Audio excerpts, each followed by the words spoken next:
নির্বাচন সংক্রান্ত একটা হাই প্রোফাইল মিটিং হয়েছে। মিটিংয়ে নির্বাচনের প্রস্তুতি, সিকিউরিটি ডিপ্লয়মেন্ট এবং সামনের চ্যালেঞ্জগুলো কী কী সেগুলো রিভিউ করা হয় এবং সোফার এই পর্যন্ত যে কাজগুলো সম্পন্ন হয়েছে সেগুলোরও একটি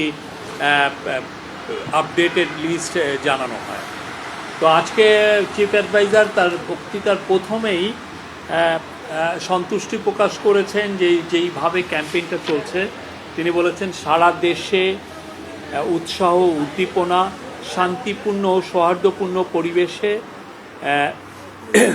নির্বাচনের প্রচারণা চলছে। উনি বলছেন কেউ কারো বিরুদ্ধে ত্রুটি, কটু কথা কেউ বলছেন না, কোনো অভদ্র আচরণও হচ্ছে না, আমাদের অভদ্র কথাও হচ্ছে না। আমাদের রাজনীতিক ইতিহাস ও সংস্কৃতির জন্য এটি খুবই ইতিবাচক পরিবর্তন। উনি বলছেন এখন পর্যন্ত প্রস্তুতি পর্ব খুব ভালোভাবে সম্পন্ন হয়েছে, আমরা সন্তুষ্ট, উই আর ভেরি হ্যাপি। উনি বলেছেন আমাদের জন্য এখন চ্যালেঞ্জ হচ্ছে টু মেক ইট পারফেক্ট, ভোটটা যাতে পারফেক্ট হয় সেটা হচ্ছে আমাদের জন্য এখন মেন চ্যালেঞ্জ। আর নেক্সট 1 উইক উনি বলছেন যে খুবই ক্রুশিয়াল। আপনারা জানেন ইলেকশন 12 তারিখে, মানে আজকের থেকে মাত্র 4 দিন পরেই। উনি বলেছেন ভোট উৎসব মুখর হবে এবং সেই জন্য এবং এটাকে যে করেই হোক সেফ, এটা সেফ হবে। উনি আশা করছেন এটা সেফ হবে।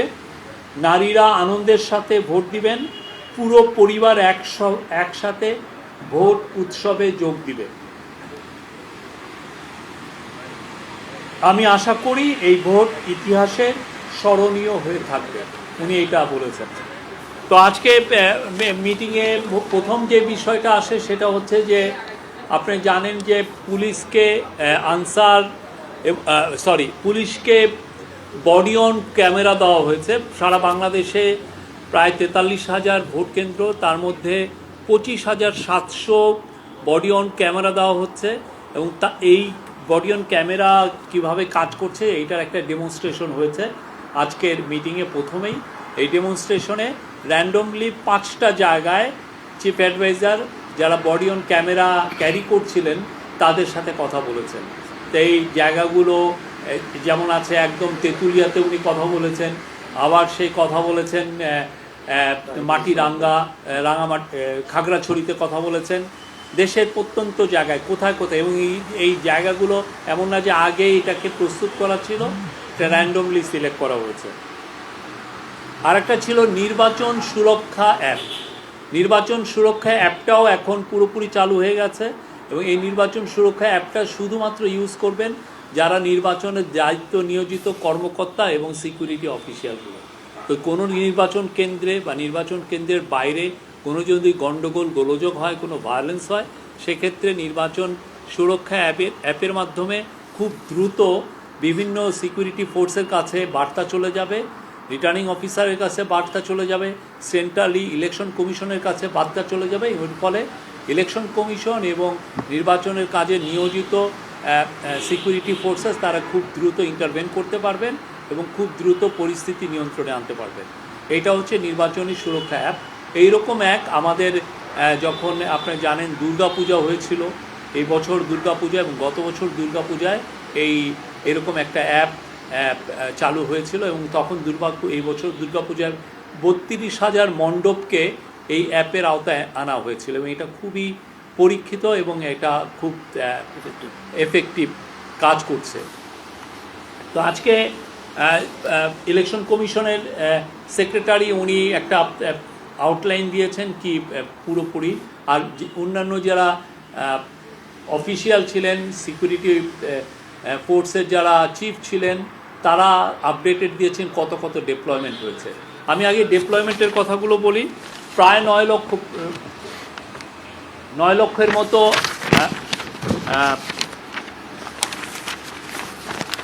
9 লক্ষের মতো মেম্বার অফ সিকিউরিটি ফোর্সেস, তার মধ্যে 1,08,000 হচ্ছে arm forces member, that means army, navy এবং এয়ারফোর্সের। এদের ডেভেলপমেন্ট মোটামুটি শুরু হয়ে গেছে। তার মধ্যে আর্মি এবং নেভি এবং এয়ারফোর্সের 1,08,885 জন অলরেডি ডিপ্লয়েড হয়ে গেছে। বিজেপির 37,453 জন অলরেডি ডিপ্লয়েড হয়েছে। তাদের 37,453 জন সদস্য হচ্ছে 1210টি প্লাটুনে। কোস্টগার্ডের 10টি জেলায় 17টি আসনে, মানে 20টি উপজেলায় 69টি ইউনিয়নের তাদের 3,585 সদস্য মোতায়েন করা হয়ে গেছে অলরেডি। পুলিশের কাজটা, পুলিশ ডেপ্লয়মেন্টটা হবে একটু দেরিতে, সেটা ওদের কিছু কিছু কাজ ওরা কাজ করে রেখেছে, বা ডেপ্লয়মেন্টটা ওরা হবে 11 তারিখ সকালে। আর পুলিশের ডেপ্লয়মেন্ট হবে 1,57,000, আর আনসারের 5,67,866 জন আনসার সদস্য, এদের ডেপ্লয়মেন্ট কালকের থেকে শুরু হবে। ওরা স্ব ডিস্ট্রিক্টের থেকেই তো ডেপ্লয়মেন্ট হবে, অতএব এটা কালকের মধ্যে এই ডেপ্লয়মেন্টটা কমপ্লিট হয়ে যাবে, আনসারের যিনি প্রধান এটা জানিয়েছে। আর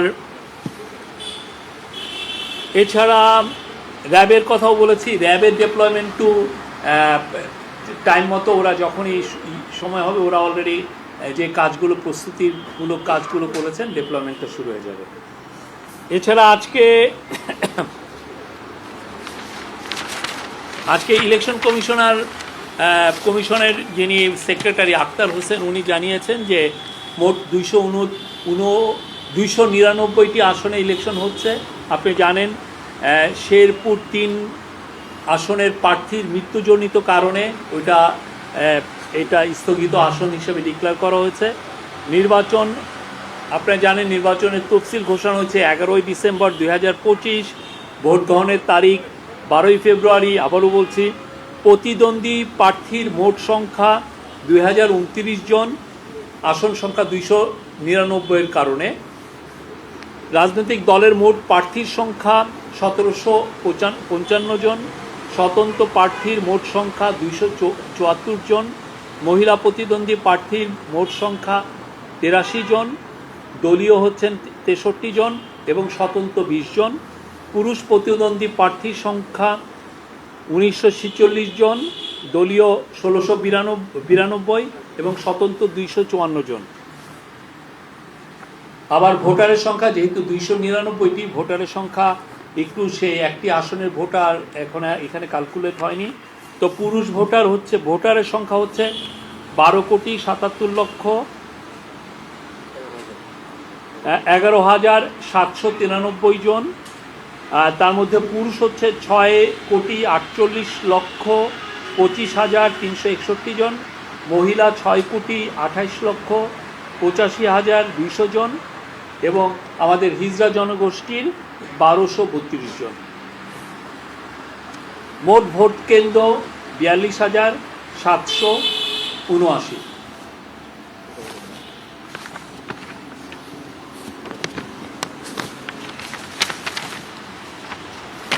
আর পোস্টাল ভোটের একটা আপডেটেড লিস্ট এসছে।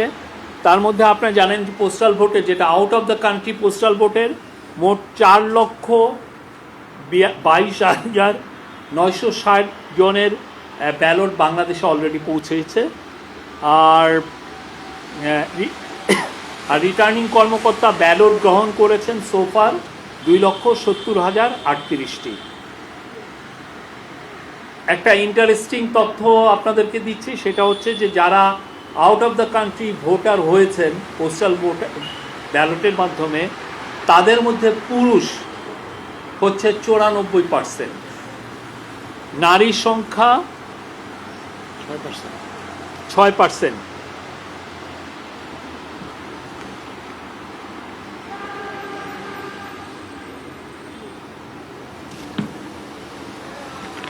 আর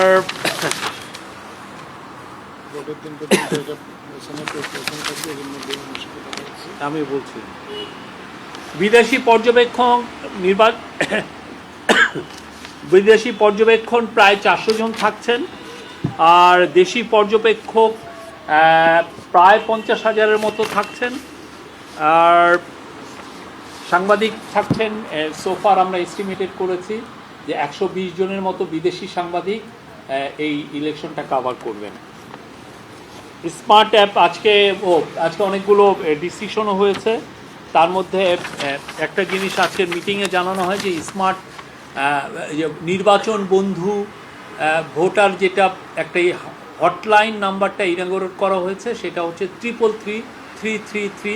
নির্বাচন সংক্রান্ত কোনো কমপ্লেন, কোনো অ্যালার্ট, কোনো অভিযোগ, যে কোনো ধরনের ইনফরমেশন আপনারা এই ফোন 333-তে ফোন করে আপনারা জানতে পারবেন, এবং সেই বিষয়ে তারা উপযুক্ত, আপনারা যদি কোনো ব্যবস্থা নিতে বলেন সেই অনুযায়ী তারা আপনাদেরকে সে ব্যবস্থাও নেবেন। আর এই যে আমাদের যে পোস্টাল ব্যালটে out of the country postal ব্যালটের জন্য 124টি দেশে ব্যালট প্রেরণ করা হয়েছে। আর পাকিস্তান, নেপাল, শ্রীলঙ্কা ও ভারত থেকে আমাদের পোস্টাল ভোট সম্পর্কে জানার আগ্রহ প্রকাশ করেছে। এছাড়া আজকে হ্যাঁ, এটা ওরা কিভাবে, বাংলাদেশ কিভাবে এটা ইমপ্লিমেন্ট করছে, কিভাবে এটা সাকসেসফুল হচ্ছে, এখানে কোনো ধরনের কোনো ইস্যু তৈরি হচ্ছে কিনা, এগুলো সব তারা জানতে চাচ্ছেন। এই ক্ষেত্রে ইলেকশন কমিশনের সাথে এদের অনেকের মিটিংও হয়েছে। আরও জানানো হয়েছে যে সিসিটিভির 80% অলরেডি ইনস্টল করা হয়েছে, আর বডি অন ক্যামেরার 25,700 অলরেডি ইনস্টল করার প্রায় শেষ।